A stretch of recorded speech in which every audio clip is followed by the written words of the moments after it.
ಎಲ್ಲರಿಗೂ ನಮಸ್ಕಾರ. ನವಚೇತನ ಎಜುಕೇಷನ್ ಚಾನಲ್ಗೆ ಎಲ್ಲರಿಗೂ ಸ್ವಾಗತ. ಇವತ್ತಿನ ಸೆಷನ್ನಲ್ಲಿ ನಾವು ದೈನಂದಿನ ಪ್ರಚಲಿತ ಘಟನೆಗಳಿಗೆ ಸಂಬಂಧಪಟ್ಟಂತೆ ಪ್ರಮುಖ ಪ್ರಶ್ನೋತ್ತರಗಳನ್ನು ನೋಡ್ತಾ ಹೋಗೋಣ. ಇದು 3/1/2026 ಪ್ರಮುಖ ಪ್ರಚಲಿತ ಘಟನೆಗೆ ಸಂಬಂಧಪಟ್ಟಂತಹ ಪ್ರಶ್ನೋತ್ತರಗಳಾಗಿರುತ್ತೆ. ಓಕೆ, ಕಳೆದ ಸೆಷನ್ನಲ್ಲಿ ನಾವು 1 ಮತ್ತು 2ನೇ ತಾರೀಕಿನ ಪ್ರಚಲಿತ ಘಟನೆಗಳ ಪ್ರಶ್ನೋತ್ತರಗಳನ್ನು ನೋಡಿದ್ದೀವಿ. ಸೊ ಇವತ್ತು 3/1/2026 ಪ್ರಚಲಿತ ಘಟನೆಗಳನ್ನು ನೋಡ್ತಾ ಹೋಗೋಣ. ಸೊ ಇವತ್ತಿನ ಮೊದಲನೆಯ ಪ್ರಶ್ನೆ,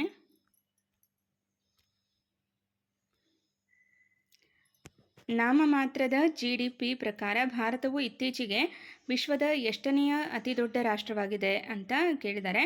ಸೊ ಇಲ್ಲಿ ಸರಿಯಾದಂತಹ ಉತ್ತರ ಯಾವುದಾಗುತ್ತೆ ಅಂದರೆ 4ನೆಯ ಅತಿ ದೊಡ್ಡ ಆರ್ಥಿಕತೆಯ ರಾಷ್ಟ್ರವಾಗಿದೆ ಅಂತ ಗುರುತಿಸ್ತೀವಿ. ಓಕೆ, ಸೊ ಇಲ್ಲಿ ನೋಡಿ, ಭಾರತವು ಇತ್ತೀಚೆಗೆ ಜಪಾನ್ ದೇಶವನ್ನು ಹಿಂದಿಕ್ಕಿ ವಿಶ್ವದ 4ನೆಯ ಅತಿ ದೊಡ್ಡ ಆರ್ಥಿಕತೆಯಾಗಿ ಹೊರಹೊಮ್ಮಿದೆ ಅಂತ ನಾವು ಹೇಳ್ಬೋದು. ಇನ್ನು 2ನೆಯ ಪ್ರಶ್ನೆ, ರಾತ್ರಿ ವೇಳೆ ರೈಲು ಪ್ರಯಾಣವನ್ನು ಉತ್ತೇಜಿಸಲು ಜನವರಿ 2026ರಲ್ಲಿ ಯಾವ ಹೊಸ ರೈಲು ಸೇವೆಯನ್ನು ಪ್ರಾರಂಭಿಸಲಾಯಿತು ಅಂತ ಪ್ರಶ್ನೆಯನ್ನು ಕೇಳಿದ್ದಾರೆ. ಸೊ ಇಲ್ಲಿ ವಂದೇ ಭಾರತ್ ಸ್ಲೀಪರ್ ಟ್ರೈನನ್ನು ಪ್ರಾರಂಭಿಸಲಾಗಿದೆ. ಆಪ್ಷನ್ ಬಿ ಸರಿಯಾದಂತಹ ಉತ್ತರ ಆಗುತ್ತೆ. ಭಾರತದಲ್ಲಿ ರಾತ್ರಿ ರೈಲು ಪ್ರಯಾಣವನ್ನು ಹೆಚ್ಚಿಸಲು ಜನವರಿ 2026ರಲ್ಲಿ ವಂದೇ ಭಾರತ್ ಸ್ಲೀಪರ್ ಟ್ರೈನ್ ಸೇವೆಯನ್ನು ಪ್ರಾರಂಭಿಸಲಾಗಿದೆ. ಇನ್ನು 3ನೆಯ ಪ್ರಶ್ನೆ, 2026ರ ಇಂಡಿಯಾ ಓಪನ್ ಬ್ಯಾಡ್ಮಿಂಟನ್ ಪಂದ್ಯಾವಳಿಯು ಯಾವ ನಗರದಲ್ಲಿ ನಡೆಯಲಿದೆ ಅಂತ ಪ್ರಶ್ನೆ ಕೇಳಿದ್ದಾರೆ. ಸೊ ಇಲ್ಲಿ ಈ ಒಂದು ಕ್ರೀಡಾಕೂಟ ನವದೆಹಲಿಯಲ್ಲಿ ನಡೆಯಲಿದೆ. 2026ರ ಇಂಡಿಯಾ ಓಪನ್ ಬ್ಯಾಡ್ಮಿಂಟನ್ ಪಂದ್ಯಾವಳಿ ನವದೆಹಲಿಯಲ್ಲಿ ನಡೆಯಲಿದೆ.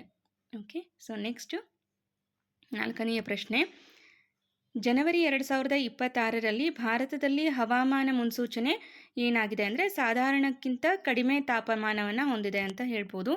ಓಕೆ, ಕೋಲ್ಡರ್ ದ್ಯಾನ್ ನಾರ್ಮಲ್ ಅನ್ನುವಂತಹ ಉತ್ತರ ಇದೆ. ಸೊ ಇಲ್ಲಿ ವಿವರಣೆ ನೋಡೋಣ. ಜನವರಿ 2026ರಲ್ಲಿ ಭಾರತವು ಸಾಮಾನ್ಯಕ್ಕಿಂತ ಕಡಿಮೆ ತಾಪಮಾನವನ್ನು ಅನುಭವಿಸಲಿದೆ ಎಂದು ಮುನ್ಸೂಚನೆ ನೀಡಲಾಗಿದೆ. ಇದು ಚಳಿಗಾಲದ ಬೆಳೆಗಳಿಗೆ ಉತ್ತಮವಾಗಿದೆ ಅಂತಲೂ ಕೂಡ ಹೇಳ್ಬೋದು. ನೆಕ್ಸ್ಟ್ 4ನೆಯ ಪ್ರಶ್ನೆ, ಇಂಗಾಲ ತೀವ್ರ ಅಂದರೆ ಕಾರ್ಬನ್ ಇಂಟೆನ್ಸಿವ್ ಆಮದುಗಳ ಮೇಲೆ ಪರಿಣಾಮ ಬೀರುವ ಯಾವ ಜಾಗತಿಕ ಹವಾಮಾನ ಕ್ರಮವು ಜನವರಿ 2026ರಲ್ಲಿ ಪ್ರಾರಂಭವಾಯಿತು ಅಂತ ಪ್ರಶ್ನೆಯನ್ನು ಕೇಳಿದ್ದಾರೆ. ಸೊ ಇಲ್ಲಿ ಸರಿಯಾದಂತಹ ಉತ್ತರ ಯುರೋಪಿಯನ್ ಒಕ್ಕೂಟದ ಕಾರ್ಬನ್ ಬಾರ್ಡರ್ ಅಡ್ಜಸ್ಟ್ಮೆಂಟ್ ಮೆಕ್ಯಾನಿಸಮ್ ಅನ್ನೋದು ಸರಿಯಾದ ಉತ್ತರ ಆಗುತ್ತೆ. ಓಕೆ, CBAM ಅಂತ ಇದರ ಫುಲ್ ಫಾರ್ಮನ್ನು ಕೇಳ್ಬೋದು. CBAMನ full form European border adjustment mechanism ಅನ್ನೋದು ಉತ್ತರ ಆಗಿರುತ್ತೆ. ಇಲ್ಲಿ ವಿವರಣೆ ನೋಡೋಣ. ಯುರೋಪಿಯನ್ ಒಕ್ಕೂಟದ ಕಾರ್ಬನ್ ಬಾರ್ಡರ್ ಅಡ್ಜಸ್ಟ್ಮೆಂಟ್ ಮೆಕ್ಯಾನಿಸಮ್ ಜನವರಿ 2026ರಲ್ಲಿ ಪ್ರಾರಂಭವಾಯಿತು. 6ನೆಯ ಪ್ರಶ್ನೆ, ವೆಸ್ಟ್ ಇಂಡೀಸ್ ಕ್ರಿಕೆಟ್ ತಂಡವು ಜನವರಿ 2026ರಲ್ಲಿ T20I ಪಂದ್ಯಾವಳಿಗಾಗಿ ಯಾವ ದೇಶಕ್ಕೆ ಪ್ರವಾಸ ಕೈಗೊಳ್ಳಲಿದೆ ಅಂತ ಪ್ರಶ್ನೆಯನ್ನು ಕೇಳಿದ್ದಾರೆ. ಸರಿಯಾದಂತಹ ಉತ್ತರ UAE ಅಂದರೆ ಯುನೈಟೆಡ್ ಅರಬ್ ಎಮಿರೇಟ್ಸ್ ಅನ್ನೋದು ಸರಿಯಾದ ಉತ್ತರ ಆಗುತ್ತೆ. ವಿವರಣೆಯನ್ನು ನೋಡೋಣ. ವೆಸ್ಟ್ ಇಂಡೀಸ್ ಕ್ರಿಕೆಟ್ ತಂಡವು T20I ಅಂದರೆ T20 ಇಂಟರ್ನ್ಯಾಷನಲ್ ಸರಣಿಗಾಗಿ ಯುನೈಟೆಡ್ ಅರಬ್ ಎಮಿರೇಟ್ಸ್ಗೆ ಪ್ರವಾಸವನ್ನು ಕೈಗೊಳ್ಳಲಿದೆ. ಇನ್ನು 7ನೆಯ ಪ್ರಶ್ನೆ, ಜನವರಿ 9ರಿಂದ 11, 2026ರಂದು ಉದಯಪುರದಲ್ಲಿ ಯಾವ ಉತ್ಸವವನ್ನು ಆಯೋಜಿಸಲಾಗಿದೆ ಅಂದರೆ Udaipur tales international storytelling ಫೆಸ್ಟಿವಲನ್ನು ಆಯೋಜಿಸಲಾಗಿದೆ. ಓಕೆ, ಉದಯಪುರದಲ್ಲಿ ಜನವರಿ 9ರಿಂದ 11ರವರೆಗೆ Udaipur tales international storytelling ಫೆಸ್ಟಿವಲನ್ನು ಆಯೋಜಿಸಲಾಗಿದೆ ಅಥವಾ ಸೊ ಈ ಒಂದು ಹಬ್ಬ ಅಲ್ಲಿ ನಡೆಯಲಿದೆ ಅಂತ ಹೇಳ್ಬೋದು. ನೆಕ್ಸ್ಟ್ 8ನೆಯ ಪ್ರಶ್ನೆ, ಜನವರಿ 31, 2026ರಂದು ರಿಯಾದ್ನಲ್ಲಿ ಯಾವ ಪ್ರಮುಖ ಕುಸ್ತಿ ಇವೆಂಟ್ ನಡೆಯಲಿದೆ ಅಂತ ಪ್ರಶ್ನೆಯನ್ನು ಕೇಳಿದ್ದಾರೆ. ಸರಿಯಾದಂತಹ ಉತ್ತರ ರಾಯಲ್ ರಂಬಲ್.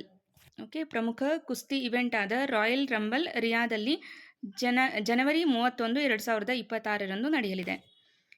ಇನ್ನು 9ನೆಯ ಪ್ರಶ್ನೆ, ದಕ್ಷಿಣ ಧ್ರುವವನ್ನು ತಲುಪಿದ ಅತ್ಯಂತ ಕಿರಿಯ ಭಾರತೀಯ ಮಹಿಳೆ ಯಾರು ಅಂತ ಪ್ರಶ್ನೆಯನ್ನು ಕೇಳಿದ್ದಾರೆ. ಸರಿಯಾದ ಉತ್ತರ ಕಾಮ್ಯಾ ಕಾರ್ತಿಕೇಯನ್ ಅನ್ನೋದು ಸರಿಯಾದ ಉತ್ತರ ಆಗುತ್ತೆ. ಇವರು ದಕ್ಷಿಣ ಧ್ರುವವನ್ನು ತಲುಪಿದ ಅತ್ಯಂತ ಕಿರಿಯ ಭಾರತೀಯ ಮಹಿಳೆ ಅನ್ನುವಂತಹ ಹೆಗ್ಗಳಿಕೆಗೆ ಪಾತ್ರರಾಗಿದ್ದಾರೆ. ಇನ್ನು 10ನೆಯ ಪ್ರಶ್ನೆ, ವಿಶ್ವದ 4ನೇ ಅತಿ ದೊಡ್ಡ ಆರ್ಥಿಕತೆಯಾಗಲು ಭಾರತವು ಇತ್ತೀಚೆಗೆ ಯಾವ ದೇಶವನ್ನು ಹಿಂದಿಕ್ಕಿದೆ ಅಂತ ಅಂದರೆ ಸರಿಯಾದಂತಹ ಉತ್ತರ ಜಪಾನ್. ಓಕೆ, ಭಾರತವು ಜಪಾನ್ ದೇಶವನ್ನು ಹಿಂದಿಕ್ಕಿ ವಿಶ್ವದ 4ನೇ ಅತಿ ದೊಡ್ಡ ಆರ್ಥಿಕತೆಯಾಗಿದೆ ಅಂತ ನಾವು ನೋಡ್ಬೋದು. ಇನ್ನು 11ನೆಯ ಪ್ರಶ್ನೆ, ನೌಕಾಪಡೆಯ ಸ್ವಾವಲಂಬನೆಗಾಗಿ ಯಾವ ಕಂಪನಿಯು 2026ರಲ್ಲಿ 76 mm ಮತ್ತು 30 mm ನೌಕಾ ಬಂದೂಕುಗಳ ಪ್ರಯೋಗಗಳನ್ನು ಪ್ರಾರಂಭಿಸಲು ಸಿದ್ಧವಾಗಿದೆ ಅಂತ ಪ್ರಶ್ನೆಯನ್ನು ಕೇಳಿದ್ದಾರೆ. ಸರಿಯಾದಂತಹ ಉತ್ತರ ಕಲ್ಯಾಣಿ ಸ್ಟ್ರಾಟಜಿಕ್ ಸಿಸ್ಟಮ್ಸ್ ಲಿಮಿಟೆಡ್ KSSL. ಇದು ಈ ಒಂದು ಬಂದೂಕುಗಳ ಪ್ರಯೋಗವನ್ನು ಪ್ರಾರಂಭಿಸಲು ಸಿದ್ಧವಾಗಿದೆ.